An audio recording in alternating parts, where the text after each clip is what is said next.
여러분 안녕하십니까. 이 야권에서 김건희 여사에 대해서 지속적으로 공격을 펴고 있는 것이 도이치모터스 주가 조작 의혹입니다. 자, 그런데 이 도이치 주가 조작 의혹 사건은 과거 수사에서도 김건희 여사에 대한 주가 조작에 가담하지 않았다 하는 그런 결정적인 녹취가 있었음에도 불구하고 이런 증거를 제출하지 않았다고 합니다. 의도적으로 김건희 여사에 대해서 주가 조작이라고 몰아가기 위해서 검찰에서부터 이렇게 음모를 꾸몄던 것 아닌가 하는 의혹이 제기되고 있습니다. 아울러 친문 성향 검사들은 이런 명확한 근거 자료를 입수하고서도 김 여사를 주가 조작의 전주 역할을 했다고 이렇게 기소하려고 했다 하는 겁니다. 자, 이런 과정에 과거에 검사가 운동권 출신이었다. 민자당 사무실 난입하려고 했던 과거의 학생운동, 서울대학교의 운동권 부총학생회장 출신인 검사가 이 사건에 대해서도 깊이 관여되어 있다. 이렇게 알려지고 있습니다. 일각에서는 친문 성향 검찰이 김건희 여사를 억지로 도이치모터스 주가 조작 의혹과 엮기 위해서 고의로 증거 인멸을 하려고 한 것 아닐까 하는 의혹까지 제기되고 있습니다. 자, 이런 내용은 지금 월간조선이 관련 내용들을 단독으로 보도하면서 드러나고 있습니다. 자, 지난 7월 6일 날 서울고법에서 열렸던 권오수 전 도이치모터스 회장 등의 주가 조작 혐의 사건 항소심 공판에서도 이 내용이 확인됐다고 합니다. 자, 월간조선 취재 과정에서 친문 성향 검사들이 이른바 김건희 죽이기만을 위한 편파 수사를 했다는 정황이 여럿 드러나고 있다. 이렇게 전해지고 있습니다. 자, 밝혀진 사실을 보면은 김건희 여사의 주가 조작 연루 의혹을 둘러싼 논란은 관련 없음으로 결론이 날 가능성이 크다는데, 자, 그런데 이것을 갖고 지금까지 수사하라고 구속하라 또 이렇게 외쳤다는 것을 보면 의도적으로 이렇게 없는 사건을 만들려고 한 것 아니었을까 하는 의혹이 제기되고 있습니다. 그리고 전 정권 검사들은 김건희 여사의 계좌가 도이치모터스 주가 조작 일당에 이른바 통정매매라고 해서 사진의 가격과 시간을 정해놓고 매매하는 건데, 이 통정매매에 사용됐다고 보았는데 전주로서 주가 조작에 가담했다는 겁니다. 자, 친문 성향 검사들의 논리를 보면 이렇습니다. 자, 김모 씨, 작전주의 주포로 꼽히는 김모 씨가 블랙펄 인베스트먼트 이사인 민모 씨에게 연결이 되어 있고, 이 민모 씨가 다시 블랙펄 인베스트먼트 대표의 이모 씨, 그러니까 이사가 대표로 연결되어 있습니다. 블랙펄 인베스트먼트. 자, 여기는 이모 씨가 주가 조작 선수로 꼽히는 인물입니다. 자, 여기가 다시 권오수 전 도이치모터스 주가 회장에 연결되어 있고, 그 다음에 이 도이치모터스의 권오수 회장이 김건희 여사에 연결되는 이렇게 연락이 가서 통정매매했다고 합니다. 그러니까 다시 보면 주포인 김모 씨, 그 다음에 블랙펄 인베스트먼트 이사인 민모 씨, 그 다음에 블랙펄 인베스트먼트 대표인 이모 씨, 그 다음에 권오수, 그 다음에 김건희 여사, 이렇게 모두 5명이 연결돼 가지고 통정매매를 했다. 짜고 매매를 했다는 겁니다. 자, 주포인 김 씨와 블랙펄 인베스트먼트 이사 민 씨는 선후배 관계이고, 그리고 이사 민 씨와 블랙펄 인베스트먼트 대표인 이 씨는 회사 상하 관계입니다. 자, 대표 이 씨와 권오수 전 회장은 평소 알고 지내던 사이입니다. 자, 권오수 전 회장과 김건희 여사는 2005년 두 사람을 모두 잘 아는 유력 기업인으로부터 소개받아서 인연을 이어왔다고 합니다. 자, 이렇게 서로 연결됐지만 모두가 따로따로 알고 있는 사이다. 이렇게 알려지고 있습니다. 따로따로. 그런데 검찰이 이 5명이 연결돼서 통정매매를 했다라고 하면서 내세운 논리는 사실상 재현이 불가능하다고 월간조선은 지적하고 있습니다. 2010년 11월 1일 달에 주포인 김 씨는 후배 인베스트먼트 회사의 이사인 민 씨에게 12시에 3,300에 8만 개 때려달라 이렇게 말했다고 합니다. 3,300에 8만 개. 그러니까 한 주를 3,300원에 8만 주를 매입하라는 뜻이라는 문자를 보냈다고 합니다. 그래서 이사 민 씨는 전달할게요 라고 답을 했는데, 그리고 7초 뒤에 김건희 여사 명의의 대신증권 계좌에서 3,300원에 8만 개의 주가가 매도됐다 이렇게 말하고 있습니다. 그래서 김건희 여사도 주가 조작에 가담했다는 게 친문 성향 검사들이 내세운 주요 근거입니다. 자, 이 상식적으로 검찰이 내세운 논리가 맞으려면 이 민 씨가 전달할게요 라고 답을 한 뒤에 이사 민 씨가 인베스트먼트 대표인 이 씨에게 전달하고, 이 사실을 전달받은 이 씨는 다시 권오수 전 회장에게 전달하고, 권오수 회장은 다시 김건희 여사에 전달해야 됩니다. 그래야 서로 연결이 되어 있다는 것을 증명할 수 있습니다. 자, 그리고 전달받은 김 여사는 주당 3,300원에 8만 주를 매도하는데 단 7초 만에 이루어져야 한다는 겁니다. 7초. 그렇게 하고 난 뒤 다시 7초 만에 거래가 이루어졌다는 겁니다. 자, 최소한 3번의 전화 또는 문자 연락이 있어야 하는데 김건희 여사 본인이 직접이든 아니면 대리인을 시키든 간에 매도까지 해야 끝나는 작업인데 7초밖에 안 들렸다는 것은 말이 안 된다는 겁니다. 아무리 그렇게 해봐도 7초가 훨씬 더 걸린다는 겁니다. 자, 이런 단순한 시간적 문제가 있음에도 불구하고 1심 재판부는 김건희 여사의 대신증권 계좌를 권오수 또는 시세 조정 세력에 일임했거나 적어도 이를 지시에 따라서 운용 전 계좌다 이렇게 판단을 했습니다. 그러니까 여기 등장하는 민 씨와 이 씨, 권오수 전 회장이 함께 있다가 자, 이 주포인 김 씨가 민 씨에게 연락을 하자마자 권오수 전 회장이 자신이 관리하고 있던 김건희 여사 계좌에서 8만 주를 매도했다 하는 겁니다. 자, 그런데 이 월간 조선 취재를 종합해보면 첫째, 이날 2010년 11월 1일은 3명은 함께 있지 않았다고 합니다. 둘째, 민 씨, 이 씨, 권오수 전 회장 이 세 사람이 모두 김건희 여사의 계좌를 관리하지 않았다고 주장하고 있습니다. 셋째, 자, 인베스트먼트 대표, 블랙펄 인베스트먼트 대표 이 씨와 권오수 전 회장 모두 이사인 민 씨로부터 주포인 김 씨의 메시지 12시에 3,800에 8만 개 때리라 하는 이 메시지를 전달받은 적이 없다는 겁니다. 자, 문재인 정권 당시에 검찰은 휴대폰 포렌식 등을 통해서 관련자들을 탈탈 털었지만 관련 증거를 확보하지 못했습니다. 주가 조작 일당으로 재판을 받은 이들의 변호인들은 상식적으로 검찰이 주장하는 7초 매도가 가능한가?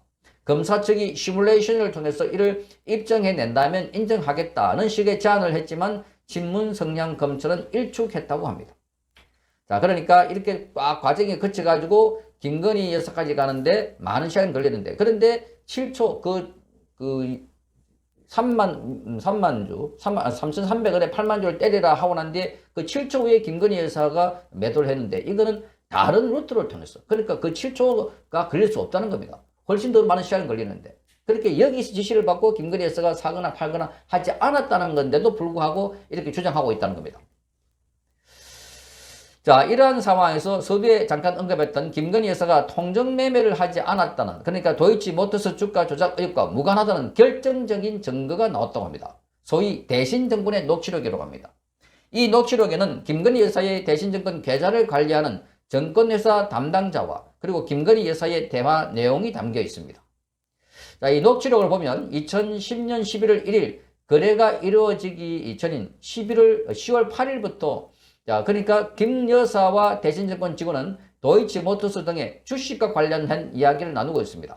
10월 8일 대신증권 직원이 도이치모터스 주식 몇 개를 팔았다 이렇게 하니까 자, 김 여사가 알았다 하는 답이 나왔습니다. 그리고 11월 1일 직원은 호가에 8만 주가 팔렸다고 자랑하듯이 김건희 여사에게 얘기했다고 합니다. 자, 그러니까 이 검찰이 작전주의 주포로 지목했던 김 씨가 매수 문자를 보내기 훨씬 전부터 계속 매도를 시도했던 대신증권 직원이 8만 주가 호가로 나오자 이를 팔고 그 후에 바로 김 여사에게 알렸다는 겁니다. 그것도 자랑하듯이. 당시 상황을 잘 아는 관계자는 이렇게 말합니다. 김건희 여사는 대신증권 직원에게 도이치모터스 등의 주식 매입과 매도를 일임했다 이렇게 밝혔습니다. 당시 정보사 직원은 도이치모터스 주식을 매도하려고 했는데 매입 물량이 적어서 고생하고 있었다고 합니다. 그런데 갑자기 8만 주가 쏟아져 깔리니까 신속하게 팔고 김 여사에게 칭찬해 달라는 식으로 이야기를 한 것이다 이렇게 말하고 있습니다. 자, 친문 성향 검찰의 주장대로 김건희 여사가 통정 매매를 했다면 김 씨, 민 씨, 이 씨, 권오수 전 회장 등으로부터 연락을 받았거나 또는 권오수 전 회장이 김 여사에게 계좌를 관리했어야만 하는 겁니다. 그러나 녹취록이 공개되면서 김건희 여사 계좌는 이들이 아니라 대신증권 직원이 관리하고 있었다는 사실이 드러난 겁니다. 또 이 녹취록은 대신증권 직원이 김 씨, 민 씨, 이 씨, 권오수 전 회장과 전혀 관련이 없는 인물이라는 증거도 될 수가 있는 것입니다. 자, 이와 관련해서 지난 7월 6일 항소심 공판에서는 권오수 전 회장 쪽 변호인은 이렇게 말합니다.